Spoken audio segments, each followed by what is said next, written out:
my life. So, and for today's video is bibisitahin natin ulit yung bahay.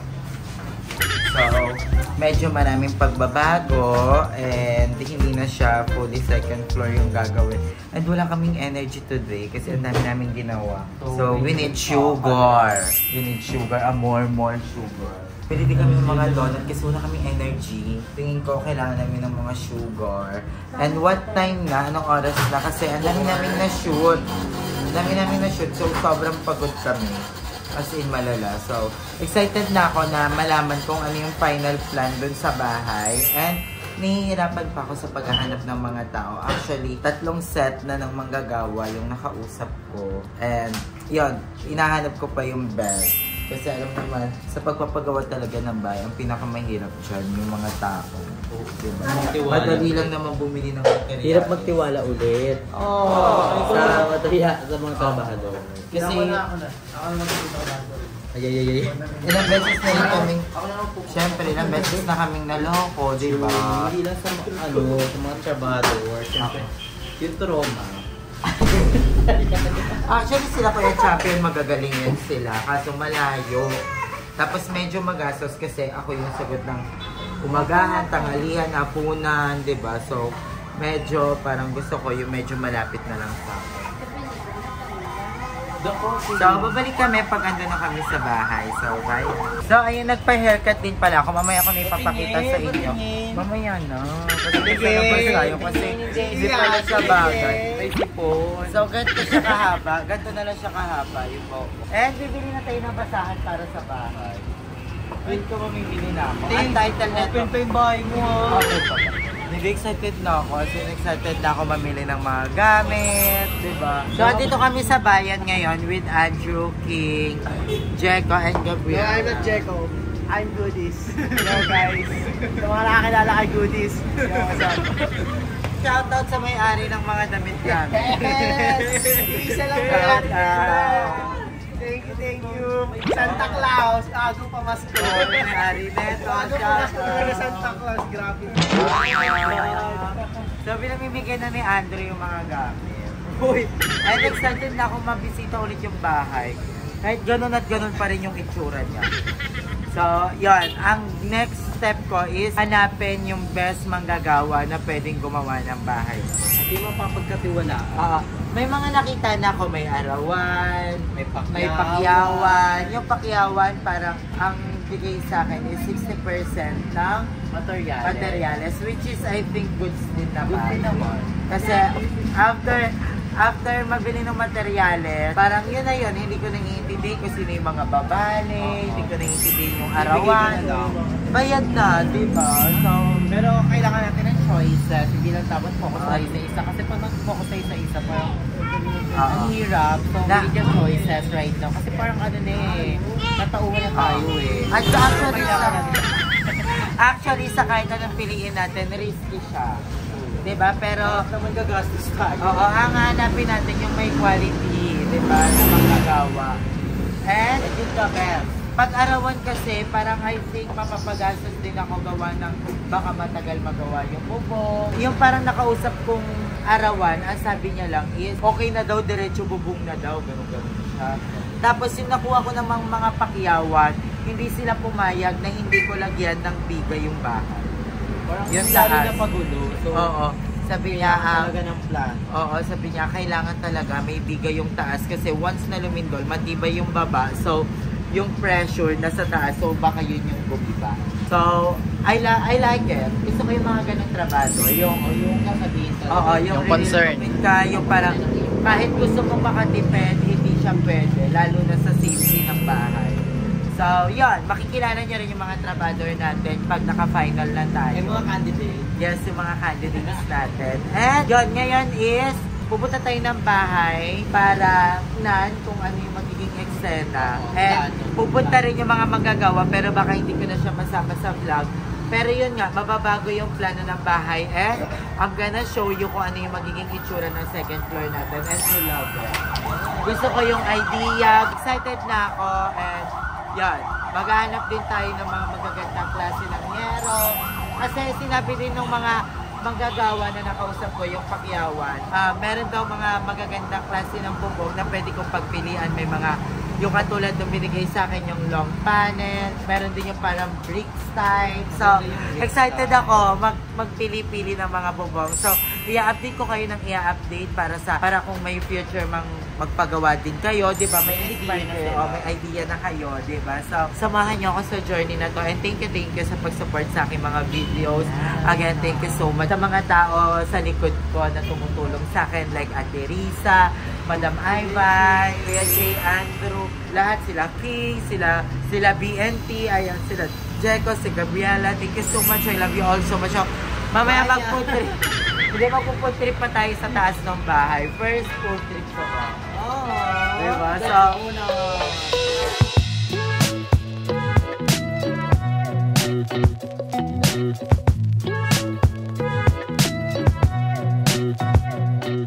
So, ayan, nandito na tayo sa ating second floor and I'm with Andrew and then magpo-food trip na kami para magkaroon kami. Uy, alam niyo ba, super excited ako sa magiging design nito. Kala ko sa donut. Ay, hindi pa sa donut. Ikaw alam kong excited ka sa donut kasi ang donut natin ay premium. Baka naman, Mr. Ay, Dunkin' Donut. Uy, na-miss ko yung versus Drew. Ay, yun yung the best. Taka yung yung mga sulit kay Bulili, yung mga kainan. So, ang binili namin is yung premium at saka yung, ito yung parang ordinary lang. So, this one is the sponsor ba ito? Sarap! The sugar. It's giving. So, I think I'm gonna try this one kasi hindi ko natatry ito. Sugar extravaganza. So, kung kumuha na kayo. So, ayun. Ang magiging plan dito sa bahay is kalahati na lang may bubong. Wide lens mo para maintindihan ng... So, ito yung diniscuss sa akin. So, ang gagawin na lang sa second floor ko is half may bubong, half is garden para maging ventilation siya ng buong bahay. Kasi, naisip din yung design na yun is para maging ventilation din. Kasi, pinagigitnaan nga kami ng mga bahay. So, wala talaga kaming ventilation dito. And, ang gagawin dito is, ayan, pag umakyat kayo dito sa aming second floor, di ba yun yung first floor? Pag umakyat kayo ng second floor, diretso pintuan yan, papunta sa kwarto. Papunta sa kwarto. So, ayan, pag akyat mo dito, ayan, from dito sa poste na to, magkakaroon ng wall yan. Ay, hindi sa hagdan. Ay, dito. Magkakaroon na ng wall. Pero pinto muna bago wall. Oo. Basta magiging wall yan, tapos tataasan to. Yan na lang yung may bubong. Ito lang yung may bubong yung kwarto niya eh. Kasi open tong buong Pagpasok mo dito, ayan, ito na yung magiging kwarto ko. Ayan, may bubong dyan. So, magiging half na lang ang bubong. Yung bubong pa gano'n? Oo, pa ganito. Tapos brick style. Yung bubong. Basta ang ganda. And then, paglabas mo dito, may another pintuan dito. May another pintuan dito na paglabas mo is, ayan na yung garden. So, ano na yan, parang yung mga Bermuda grass, tapos ito tatanggalin yan, wala yan. Plain lang yan. Tapos, sa mga mag-isip, paano pag umulan? So, uulan siya, diretso dito. So, ang mangyayari, ito dito, is itataas, magkakaroon ng wall dito, then may bubong ulit. So, parang pa-L-type yung bubong. So, lahat ng tubig diretso dito sa Pero may alulod naman eh. So, yung alulod, papunta doon sa kapitbahay. So, ididiretso natin doon sa nila, living room. Ayan, so, bali ang magiging eksena, itong buong to, ayan, hanggang dito, is magiging tambayan, magiging garden, hanggang dito, kasi may wall pa yan eh, kasi hagdan yan, para hindi mabasa. So, magiging garden at the same time, magiging shooting area ko siya with a natural light, diba? So, natural light na lang, and makaka-less tayo noon sa paggastos ng bubong, kasi onti na lang yung gagamitin. Pero, the important is, maganda yung idea, kasi ventilation na siya. May natural air, may natural light, and then, may garden. Kasi pangarap ko yun. Pangarap ko din magkaroon talaga ng garden. And then, etong wall na to, is titibagin siya. Pero hindi lahat? Titibagin tong wall na to, pero hindi lahat. Kasi magiging paganon yung shape niya. Magiging parang paganon. Nagigets niya? Are you with me? Are you with me? Naririnig niya? You're with me. all of you with us, diba? So, magiging paganon yung wall natin dyan. Parang paganon. And then, sa harapan, parang yung mga pangmayamang terrace. Ay, Yung may mga bato-bato mga na parang statue of dragon. Yun, ayan. Dyan yan sa harapan. Basta, I'm so excited na ma-fulfill na yon. And then, i-discuss yon lahat sa may mga gagawa para malaman kung ano yung mga bibilhing materyales at kung magkano yung materyales. Tapos, kung magkano yung materyales, ita-times yon sa 60% and then yun yung bayad sa manggagawa. I think goods yun. Diba? Kaysa sa arawan ako na problemahin ko pa yung mga bale-bale. Walang bantay. Oo. Kahit walang bantay, ginagawa nila. Diba? Pero importante pa rin na may bantay. Diba? Pero na-meet ko yung mga gagawa, I think magaling naman sila. Kasi parang basta gumagawa sila ng mga pabahay, sila yung mga gumagawa ng gano'n. Ano sila kasa? Oo. And alam mo naman, risky naman talaga. Kahit sino naman piliin nating manggagawa, risky talaga siya.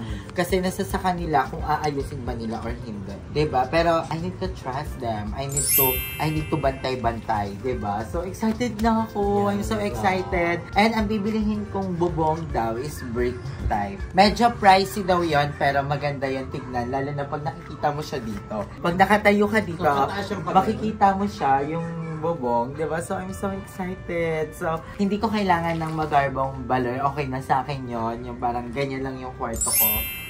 Pero wala akong CR. Ay, hindi ako maglalagay ng CR sa taas. Kasi maarinola naman ako. Iin ka naman sa kama.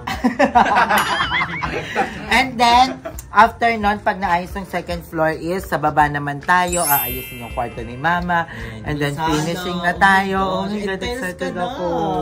Excited na ako. So, yun yung mga mangyayari. Yun yung magiging plano na dito sa bahay. Huwag na umpisa mo na, tumabilis na lang. Oh. Umpisa mo na siya ngayon. Timer starts now. Kasi nung, yung inano namin na buong bubong to, inanuhan ako niya parang mainit. Ang init daw, ganyan. Walang pasukan ng hangin. Pwede naman kami dito nila, Mama, mag-tent na lang, diba? Sobrang hangin nun, diba? Wala rin bubong. So, ayan, excited na ako and abangan niyo yung final design. Ipapakita ko naman sa inyo yun. I love you all so much and thank you guys for being with me kasi ini-explain ko talaga sa kanila kung ano yung mangyayari. Pero ngayon nagigets nyo na. Yeah, you're with us. Nagigets nyo na. Diba? Gusto ko yung nagigets nyo. It's giving. Diba? So, excited na ako.